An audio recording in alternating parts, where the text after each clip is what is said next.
What is reality? If you were to ask the majority of the general public, they would probably respond with comments such as, my surroundings, things I can see, hear, touch, or sense in general.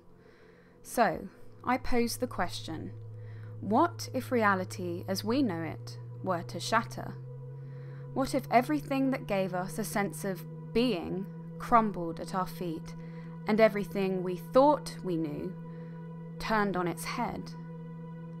I'm JJ, and here are 5 true and creepy accounts of glitches in the Matrix. ShadedMasters.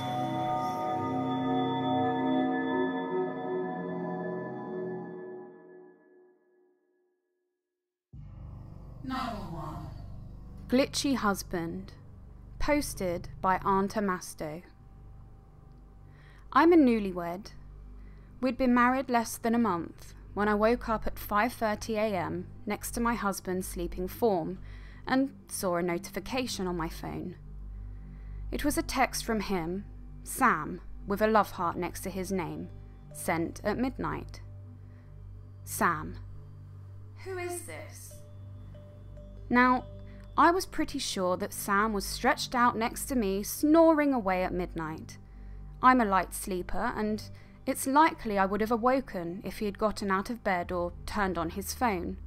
Still, stranger things have happened. I figured he was playing a weird joke on me or something.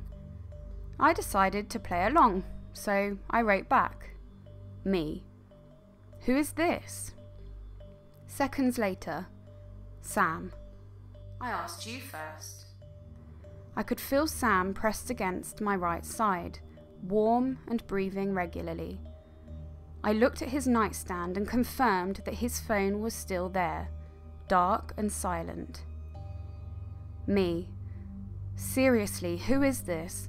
Why are you coming up on my phone under one of my contact names? Sam. What name am I under? Me. Obviously there's some crossed wires somewhere. We don't know each other. Sam. Are you in? And states the town I live in. Me. Yes. Are you? Sam. Yes. Me. Okay, there you go. Wires are crossed. It's weird, but I'm sure it happens. Sam. We must live near each other. What street are you on? Me, trying to change the subject because I definitely do not want to tell this person the street I'm on. Do I come up on your phone under someone else's name? Sam.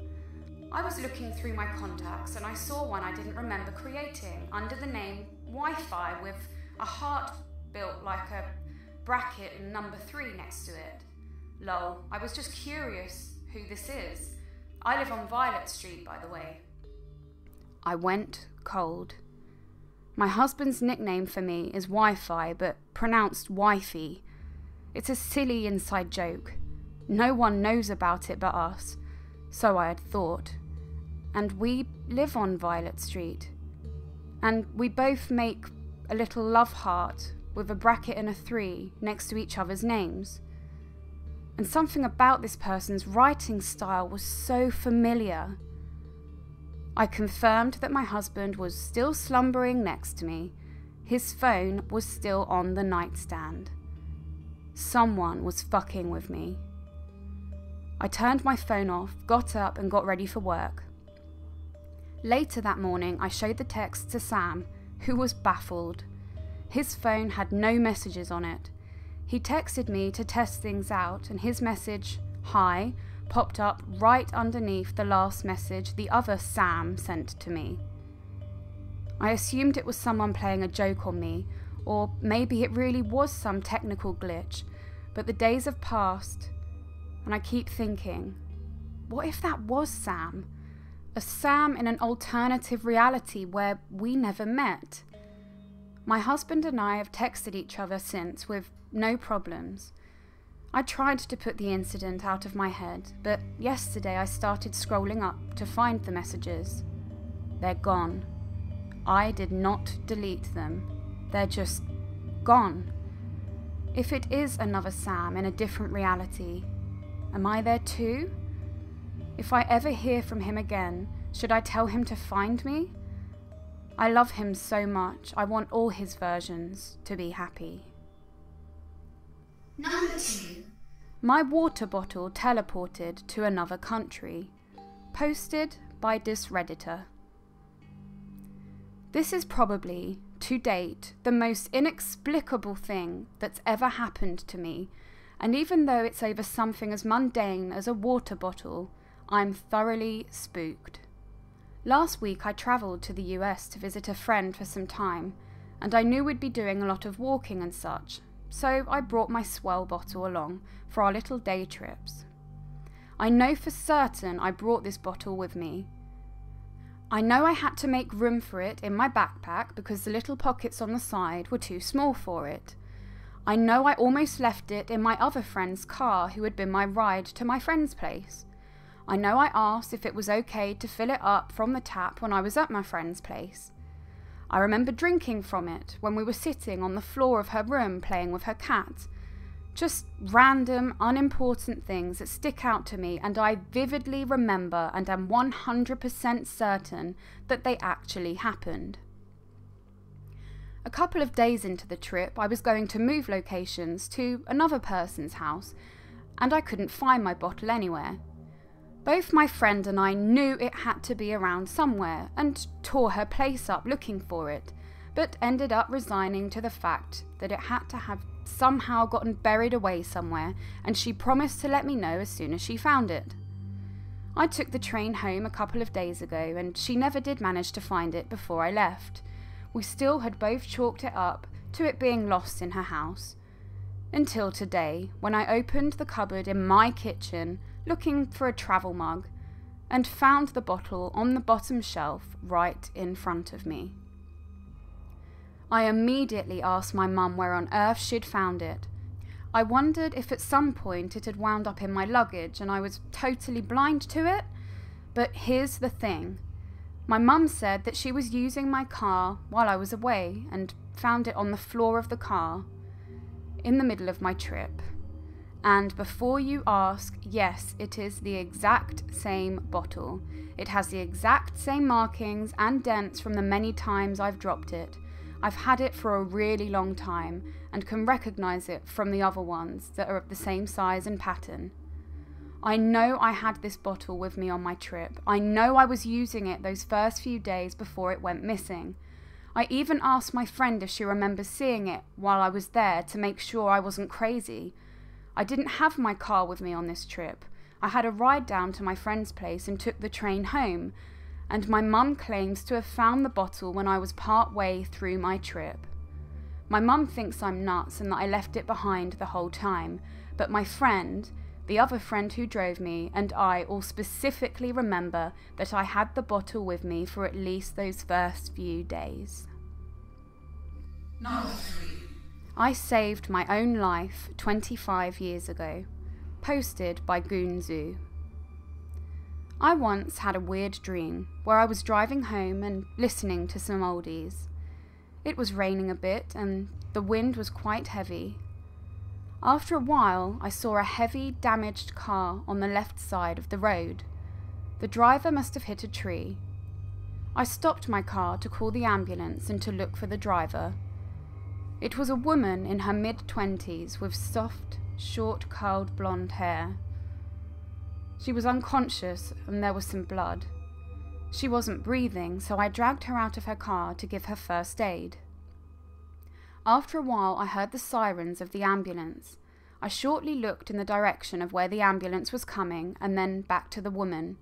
She suddenly had her eyes wide open and a look of total terror in her face. The dream then ended there.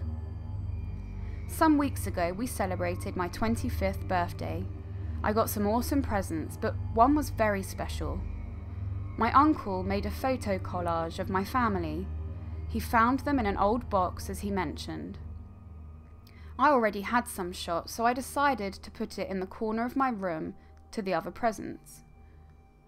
When I was about to leave the room, the collage fell over, so I turned back to arrange it properly. While doing it, I glanced over the photos. I've never seen old pictures of my parents before, so I was quite curious after all. There was a wedding photo of my parents. I recognised my dad. He looked really sharp in his suit. Next to him was a lady. She was gorgeous and pregnant. It looked like she had some wounds and or scars at her arm and on her neck. Then it all kicked in. She was the woman I dragged out of the car to give first aid to. My whole body trembled. I immediately ran to my dad to ask what happened back then. He told me she had a car accident 25 years ago. When the ambulance and police arrived, she laid on the street and a man ran away from her body. The doctor told my dad if my mother didn't get first aid in that situation, she may have lost her unborn child because of the lack of oxygen. I was still trembling at this moment and could not get a single word out of my mouth. After some time, I just went back to my party guests. But I didn't feel like celebrating anymore. It was all so fucking weird. Number 4. Waking up in my bed after being at a friend's house still haunts me 7 years later. Posted by Ancient Psychic Pug. In high school, I partied a little. At a friend's house, like normal on a Friday night. I had my ACT scheduled the next morning. I wasn't stressed at all. We just got a free pass for the test, but I already knew I was going to a technical college after high school, so no worries if I suck. They're drinking and smoking weed, and I decide to not join in.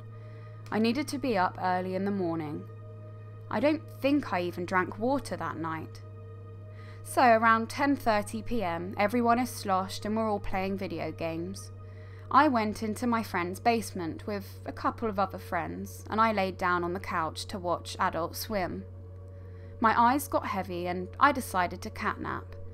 My intentions were to stay the night since I was having a sleepover with one of my girlfriends, who was at this party too, and I closed my eyes. About 15 seconds later, the TV was off and it was all dark. I see a small red light in the corner of the room. I feel around for my glasses, but I can't find them. I squint and I see it's a clock. It is my clock, at the side of my own bed. I get out of bed and flip my light on. I thought I was dreaming, as I was still super tired and dizzy. I stumble to my desk and find my glasses. It's 2:30 a.m. I was out for 4 hours. I checked my phone. No calls since 6 p.m. the day prior. No texts. I checked Facebook and no messages from last night. I call up my girlfriend and they're still partying. She said, "You told everyone that you were going to head home to get some rest." She also asked me if I was okay, but I seemed a bit upset and wanted to make sure I wasn't mad at her. The other weird things. We have dogs and a loud front door. The dogs would have barked and woken my dad up. He would have gotten upset at me for waking the house up. Our floor is super creaky. I have to walk past my dad's room to get to mine, and he is a very light sleeper. So even if the dogs didn't bark, he still would have woken up. I have windows, but fairly high up. I would have needed a ladder to get in, and there's a screen in the window that I didn't even know that I could take out. I couldn't drive, and I was about 3 miles from home, and it was the middle of winter. Like, I had never driven a car before this time. No way that could have been possible. There's no public transit. We're a small farmer town, so I couldn't have taken a bus. There aren't even taxis. I was in thin cloth shoes. I would have thought my feet would have gotten frostbite if I walked the 3 miles. The other thing I thought of is that someone from the party drove me home, but everyone was drunk and only one friend had a car. I googled it the next morning after I'd gotten some sleep, and someone mentioned that I could have been drugged and raped and to get a rape kit done. This makes the most logical sense, but I didn't drink anything, not even water. I have never sleepwalked, but according to my friend, I was wide awake when I told her that I was going to leave to get rest. I just seemed upset about something. I can't take anyone's word for it since they were all drunk and or stoned. You'd think I'd make a lot of noise getting into my house. I walked to the living room at about 8 a.m. and my dad was shocked. He had no idea I came home last night. Nothing like this has happened before or after this event. I also kind of thought it was stress from having to take the ACT the next morning, but I really didn't care about it. I did well on it, but it was worthless since I enrolled into a technical school. No idea what happened that night. I didn't tell anyone about it. I didn't go to the doctor. It still sometimes haunts me. I refuse to sleep at someone else's house if I'm not now with my husband. Adams number 5. I was severely injured in a wreck, but I wasn't. Posted by Doverkin989. This morning I wrecked my car. It was such a silly way to wreck, but it happened. I started up a hill and there was a truck and trailer turning up a hill in front of me. I was a good few cars' lengths behind him, but I still slowed down because he was moving slowly. He quickly made the turn, I sped up, then he stopped suddenly, leaving the trailer sitting out in the road. I slammed on my brakes and tried to stop, but still ended up sliding into him. The next couple of seconds were a bit blurry, but I remember seeing the front of my car slam into the trailer and the part of the trailer that comes down to drive vehicles, lawnmowers or whatever onto it, excuse my terminology, came through my windshield. The whole crash only lasted a few seconds, but I know my car had went under the end of the trailer, jarring the piece loose and it swinging into my windshield, hitting me in the face.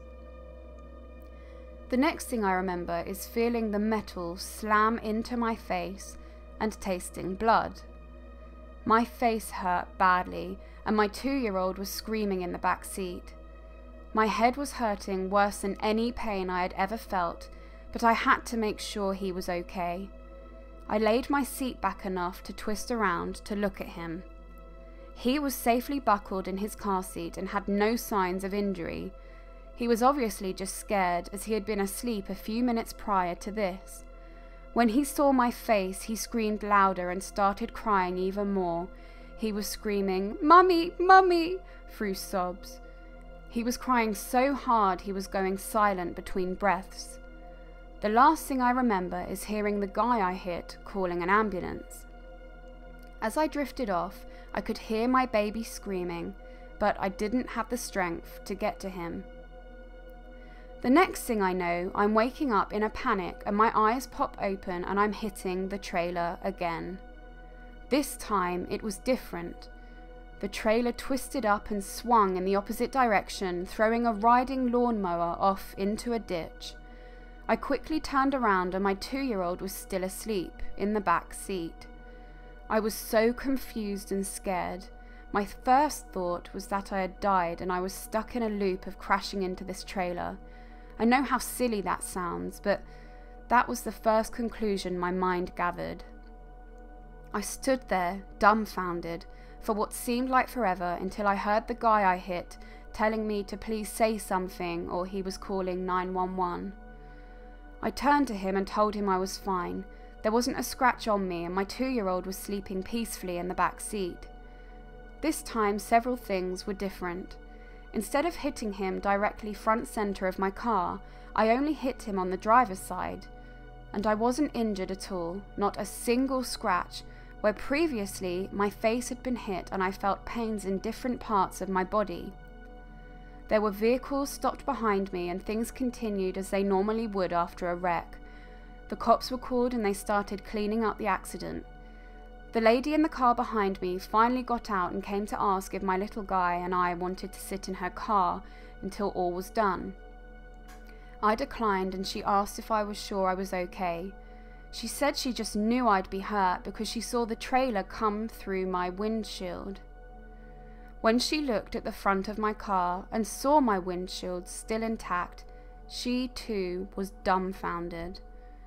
I don't know if this was a glitch, a divine intervention, or a coincidence.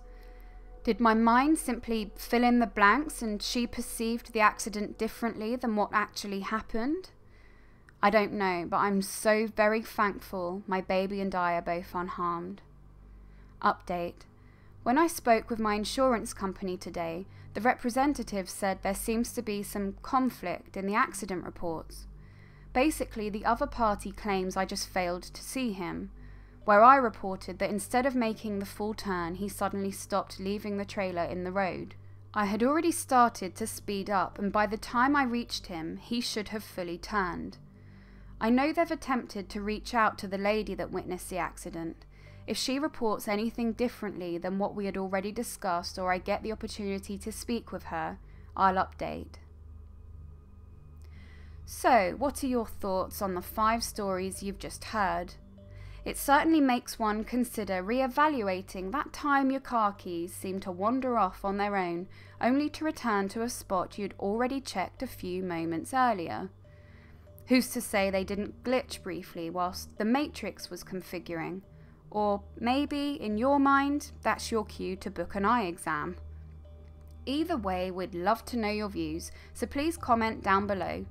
We're also always looking for new content, so if you have a story you'd like to share, drop us an email at the address provided.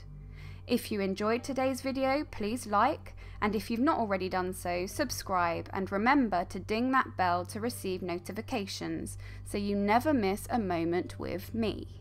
For now, however, JJ out.